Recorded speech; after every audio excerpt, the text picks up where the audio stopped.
Le ministre de l'Environnement, du Développement durable et de la Transition écologique sur le terrain à Béoumi avec tous les partenaires aux actions de son ministère pour donner l'exemple aux populations quant aux gestes éco-citoyens en faveur de la sauvegarde et la protection de l'environnement. Une opération plantine d'arbres marque sa présence dans la ville. L'enseignement supérieur et notamment les centres de recherche qui travaillent sur ces questions importantes soient informés et instruire finalement les chercheurs pour que tout le monde se mette en ordre de bataille pour réfléchir sur ce phénomène. Contribuer financièrement au reboisement. En dehors de cela, l'entreprise a des projets en interne pour pouvoir réduire donc les émissions de carbone. On n'a qu'à réserver ce que nos parents nous ont laissé, les forêts. On n'a qu'à éviter les feux de brousse. Les feux de brousse autrefois étaient organisés. Cette opération de plantine d'arbres, suivie d'une marche jusqu'à la mairie de la ville, fait suite au lancement à Abidjan, le 26 avril dernier, des Journées africaines de l'écologie et du changement climatique. Ici, le ministre et ses partenaires dans la sensibilisation des populations locales sur l'importance de la reforestation et de la lutte contre le changement climatique. La transition écologique dont on parle, c'est de passer d'un comportement actuel qui réduit, qui consomme nos ressources vers une autre société moins consommatrice de ressources naturelles en pensant à nos enfants et à nos petits-enfants.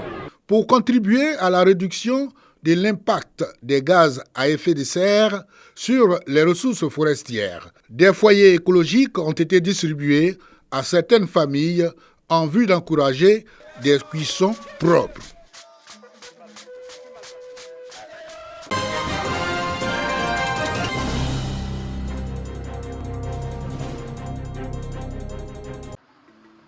Tafiré, ville nichée au nord de la Côte d'Ivoire, dans la région du Hambol, se forge une réputation dans le monde de l'apiculture. Célèbre pour son climat propice à la production de miel, la localité attire désormais l'attention des apiculteurs et des amateurs de miel. La région du Hambol, plus grand producteur de miel, c'est pas fortuit parce que l'apiculture moderne a démarré à partir de Katiola. Donc quand vous voyez le niveau national et le niveau régional, vous comprenez que la moitié de la production se retrouve pratiquement au niveau de la région du Hambol. Aboubakar Kone, apiculteur depuis 20 ans et président de la coopérative des apiculteurs de Tafiré. Il dispose d'une 60aine de ruches. Chaque semaine, il effectue des visites sur ces sites. Ici, dans ce champ d'anacadier, les abeilles butinent les nectars dans le paysage dont elles se nourrissent. On conçoit les ruches, on va les déposer pour piéger les abeilles parce qu'on les étend un peu partout. Quand les ruches sont colonisées, nous allons notamment les prendre pour les envoyer au rucher. Et le rucher, c'est l'endroit où nous rassemblons toutes les ruches. On attend la saison idoine qui est le mois de mars ou avril pour certains et on va procéder à la récolte. Avec ces ruches, Aboubakar produit à lui seul 7 à 8 000 litres de miel par an. Du miel qu'il stocke dans cet entrepôt avant la mise en bouteille. Une récolte assez saine quand on vient avec le miel en ville. On fait passer d'abord par l'égouttoir. Quand on a fini de filtrer tout ça maintenant, on les met maintenant dans ces grosses barriques que vous voyez derrière moi, voilà pour la maturation. À Tafiré, mais aussi dans toute la région du Hambol, David Thié-Sulier, lui aussi, fait partie d'une coopérative de producteurs de miel à Katiola. Il dispose d'une dizaine de ruches. Mais l'apiculture est un second métier pour moi. J'appelle toute personne à s'intéresser à l'apiculture. Il peut exercer son activité, mais le soir, il enfile sa tenue apicole. Il va à la récolte du miel. Ça ne dure pas, c'est au moins 1 heure du temps pour visiter un rucher. L'apiculture nourrit son homme à 100%. Pour lui, les pots de miel qui sortent des ruches sont des produits du savoir-faire. Rien n'est négligé, car les abeilles gardent jalousement leur production. En apiculture, l'habillement est très important. Une fois les abeilles sont à l'intérieur de la ruche, on ne peut plus s'approcher comme on le veut. Parce que les abeilles, comme vous constatez, à l'entrée, il y a des abeilles qui sont là. On les appelle les abeilles soldats. Ils sont là pour la sécurité de la ruche. Pour avoir du miel, ici, c'est dans la saison sèche. Et il y a l'eau qui se fait un peu rare partout.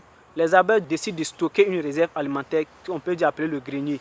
c'est là qu'ils vont commencer à prendre tout ce qui est nécessaire, le nectar, tout ça là pour stocker le miel.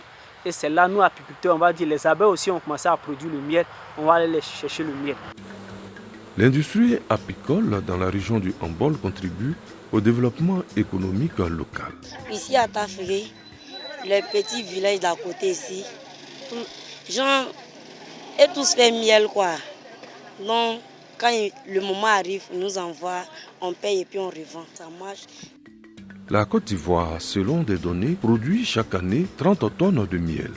70% de cette production revient à la seule région du Hambol. Le futur de la production de miel à Tafiri semble prometteur. De nombreuses actions sont menées. Notre objectif, c'est de promouvoir ces différents produits. Commencer la production, puis vraiment créer des industries apicoles. Je prends des pays comme l'Israël, mais c'est toutes des industries. La fabrication des ruches, la transformation des produits apicoles, à savoir le miel, la scie, le pollen, la gelée royale, la propolis, et puis même le venin d'abeille, c'est vraiment exploité dans les autres pays. Malheureusement pour l'Ivoirien, quand l'Ivoirien parle d'apiculteur, c'est le miel que tout le monde voit. Mais j'ai dit c'est le dernier produit pratiquement en apiculture, c'est le dernier produit. Les autres produits sont plus demandés même que le miel. Cette substance peut prendre diverses couleurs et consistances en fonction des fleurs et de l'environnement. Le nectar n'est pas identique dans chaque zone. Le nectar du sud, le nectar du centre, le nectar du nord est différent parce qu'on n'a pas la même floraison, on n'a pas les mêmes arbres. Donc le miel, ça va dépendre le nectar que les abeilles vont utiliser pour avoir du miel.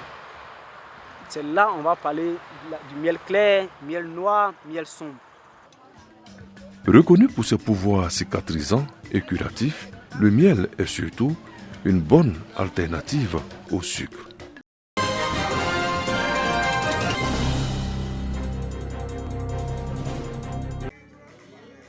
Investiture du président de l'Organisation des parents d'élèves et étudiants de Côte d'Ivoire, section de Bouaké. Le nouveau président des parents d'élèves de Bouaké dirige un bureau de 12 membres. Aoussi Ivan et son bureau auront la tâche de promouvoir la non-violence, l'excellence à l'école et l'implication des parents dans l'éducation de leurs enfants. Nous, aujourd'hui investis, nous nous engageons pleinement à servir les intérêts de chacun d'entre vous, ainsi que de vos enfants et pupilles. Présent à cette cérémonie, le président national de l'OPSI invite le nouveau président et son bureau à œuvrer pour une école de qualité. Notre rôle, c'est de faire en sorte que l'école de Côte d'Ivoire soit une école de qualité. C'est la vision du chef de l'État et de tout le gouvernement et de tous ceux qui gèrent le système éducatif universitaire. Nous sommes tous liés pour que cette école-là puisse retrouver son dynamisme. L'OPSI est une organisation qui œuvre au bon fonctionnement du système éducatif ivoirien. Cette organisation compte plus de 15 sections à travers le pays et existe depuis plus de 30 ans.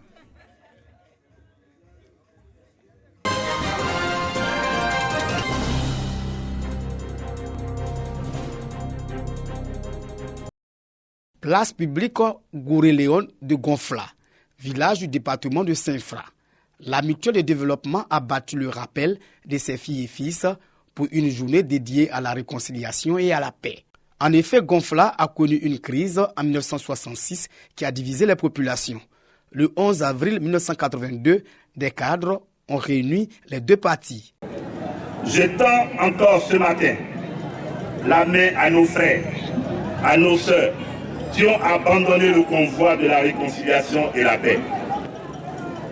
Faisons taire nos égos et unissons-nous pour le développement de notre beau village.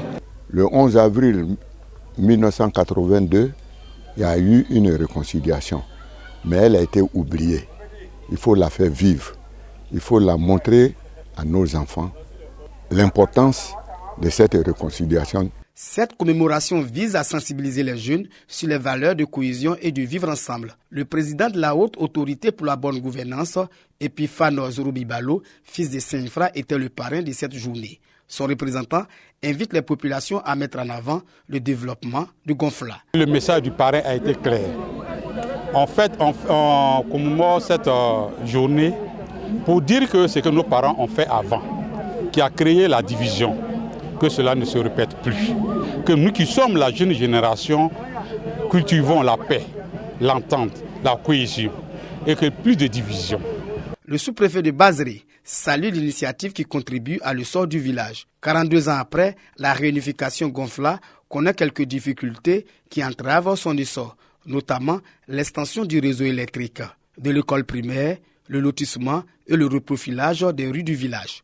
Le riche patrimoine culturel Gouro a donné une coloration festive à la première édition de la journée de la réconciliation à Gonfla.